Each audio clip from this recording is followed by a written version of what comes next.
조용한 기도하심으로 오늘 예배를 시작하도록 하겠습니다. 하나님 아버지, 이 시간 우리의 마음과 정성을 다해 하나님께 예배드립니다. 이 예배에 임재하여 주셔서 이 예배의 주인이 되어 주시고 우리들의 마음과 정성을 받아 주시옵소서.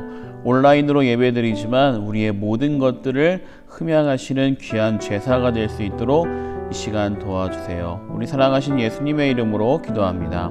아멘. 이 시간 우리들의 마음을 다해 찬양하도록 하겠습니다. 여러분들의 찬양이, 여러분들의 마음이 하나님이 받으시는 귀한 제사가 될 줄 믿습니다.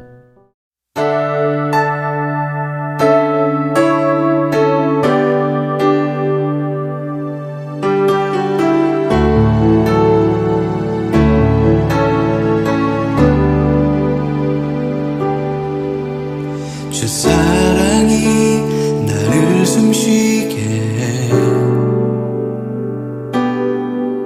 세상 그 어떤 어려움 속에도 주 은혜로 나를 돌보시며 세상 끝날까지 지켜주시네.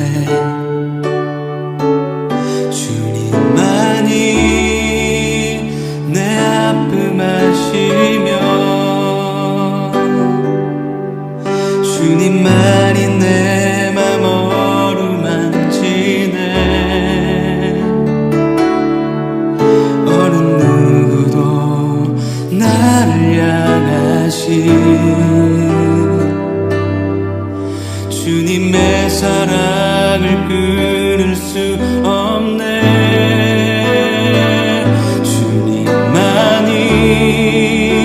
내 능력이시며 주님만이 나의 구원이시네. 어느 누구도 나를 향하신 주님의 사랑을 끊을 수 없네.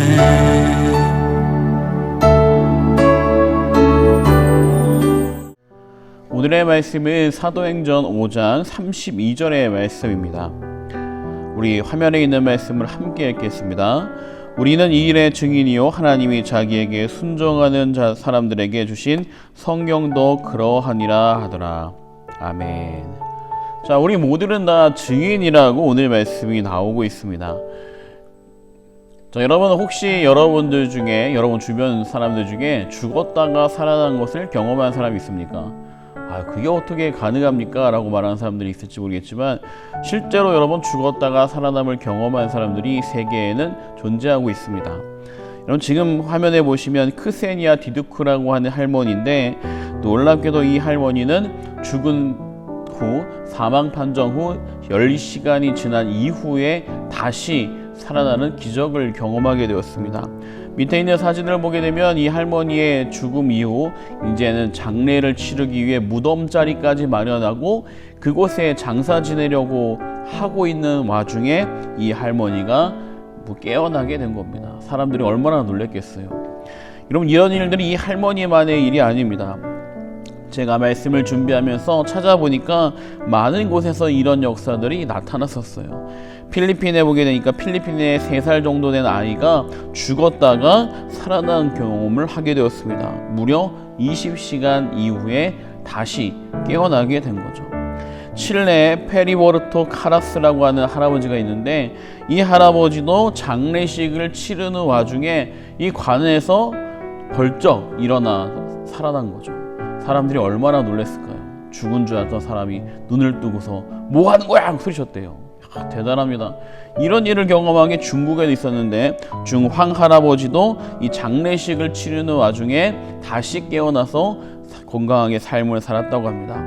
아르헨티나 보니까 조산된 아기가 있었는데 12시간 만에 이 아기가 깨어났습니다. 대단한 일이죠.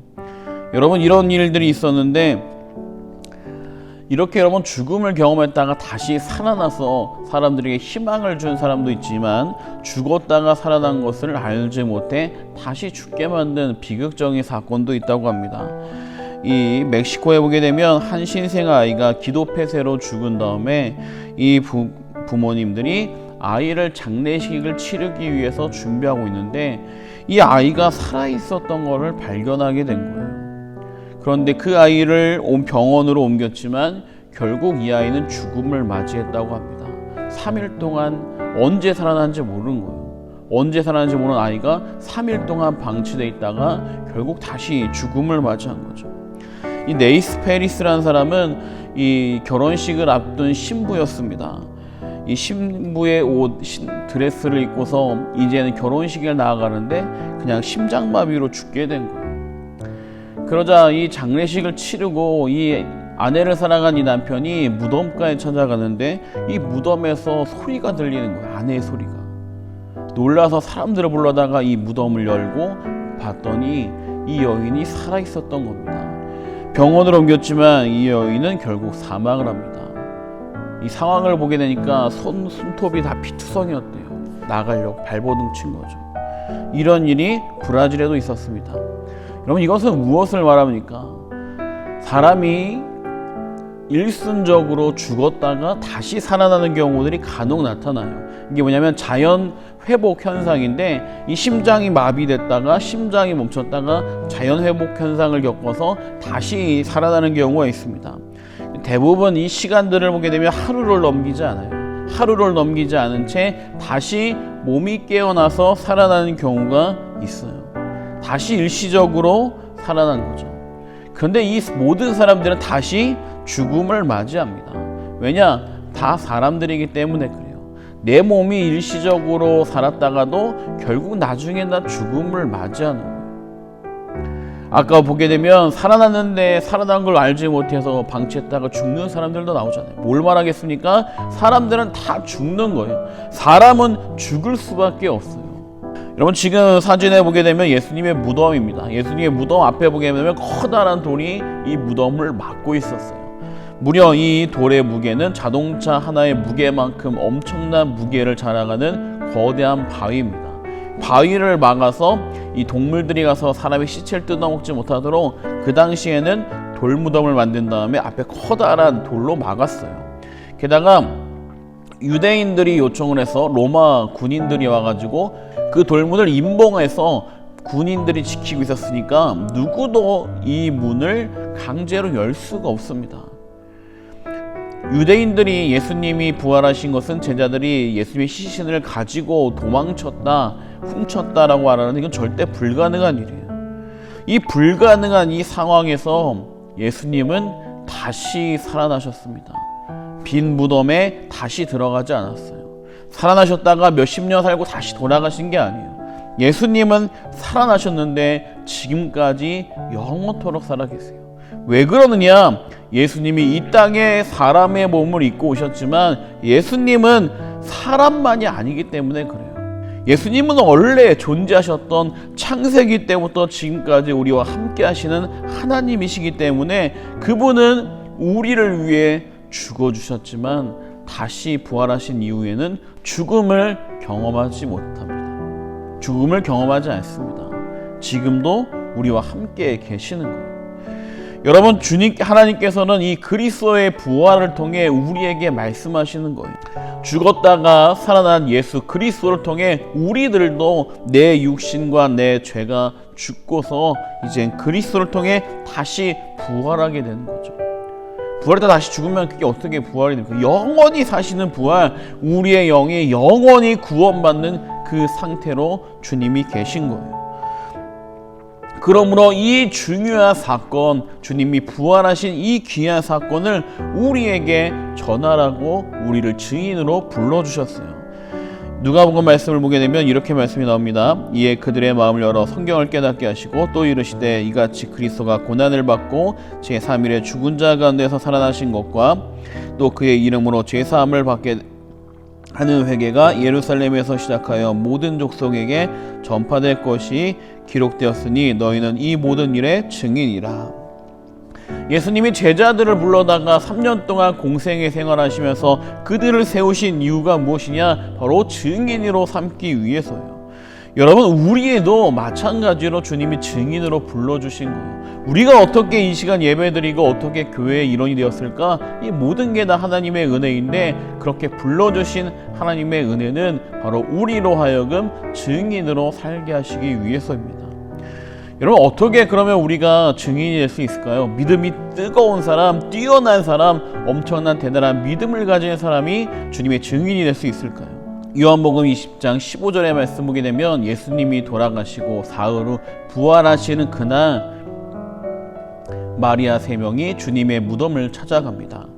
말씀 보게 되면 예수께서 이르시되 여자여 어찌하여 울며 누구를 찾느냐 하시니, 이 제자들이, 이 여인들이 왔는데 무덤에 문이 열려 있는 거예요. 시신이 있지 않습니다. 그럼 여러분, 예수님이 부활하셨으니까 기뻐하고 즐거워해야 되는데 이 여자를 펑펑 우는 거예요. 왜? 시신이 없어졌다는 거죠. 시신이. 이 여인들의 믿음은 주님의 부활을 믿을 만큼 뛰어난 믿음을 가진 사람들이 아니었습니다. 여기 말씀을 이어서 보게 되면 예수께서 이르시되 여자여 어찌하여 울며 누구를 찾느냐 하시니, 마리아는 그가 동산직인 줄 알고 이르되 주여 당신이 옮겼거든 어디 두었는지 내게 이르소서, 그리하면 내가 가져가리이다. 여러분, 지금 이 여인들은 부활을 믿을 만큼 뛰어난 믿음이 아닙니다. 그런데 지금 이 무덤가에 찾아온 이유는 무엇입니까? 주님을 너무나 사랑하는 마음으로 주님의 장사를 지내기 위해 온 거예요. 여러분, 예수님의 장례가 제대로 치러지지 않았습니다. 어떻게 보면 급하게 치러졌기 때문에 이 여인은 제대로 된 장례를 치르기 위해 그 장례 준비를 가지고 주님한테 온 거죠. 이 여인들의 마음에 한 가지 마음밖에 없습니다. 주님을 사랑하는 마음. 그 마음 때문에 지금 주님을 찾아온 거예요. 근데 여러분, 주님을 향한 증인은 어떤 사람이냐? 바로 이 여인의 마음 같은 사람입니다. 주님을 향한 뜨거운 마음을 가진 사람, 사랑하는 마음이 있는 사람, 성경 지식이 뛰어나고 믿음이 뛰어난 사람이 아니라 내 안에 주님을 향한 간절한 사랑과 은혜가 있는 사람이냐는 겁니다. 여러분, 지금 화면에 보게 되면 이 신들러 리스트라고 하는 포스터입니다. 이 신들러 리스트는 여러분 아마 요즘 세대는 잘 모를 텐데 정말 유명한 영화입니다. 유태인의 학살이 담긴 영화이고, 이 오스카 신들러라는 사람이 유태인을 구해주고 그들로 살 수 있도록 길을 열어주는 엄청난 일을 한 내용들이 담겨 있어요.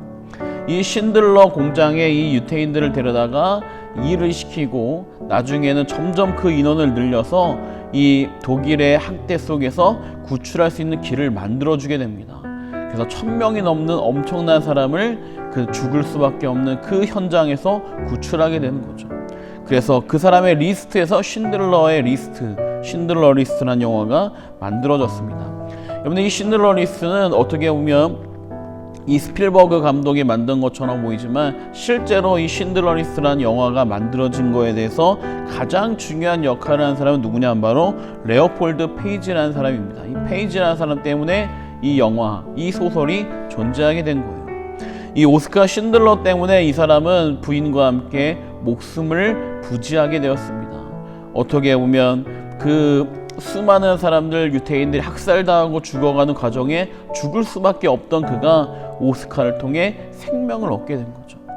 이 사건을 너무나 그의 마음에 가슴 깊이 새기고, 이 오스카 신들러 때문에 자신이 살아났다고 하는 그 은혜를 잊지 않고 그는 세상에 알리고 싶었습니다.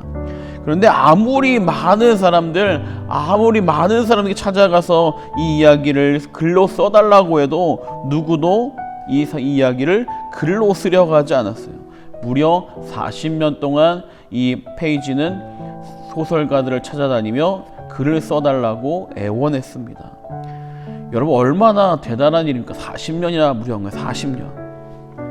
그렇게 40년 동안 자기를 살게 해준 그 미담이 세상에 알려지길 바랬던 그의 간절한 마음 때문인지 드디어 1980년 작가 토마스 케넬리를 만나게 되고 그를 통해서 이것이 쓰여지게 됩니다.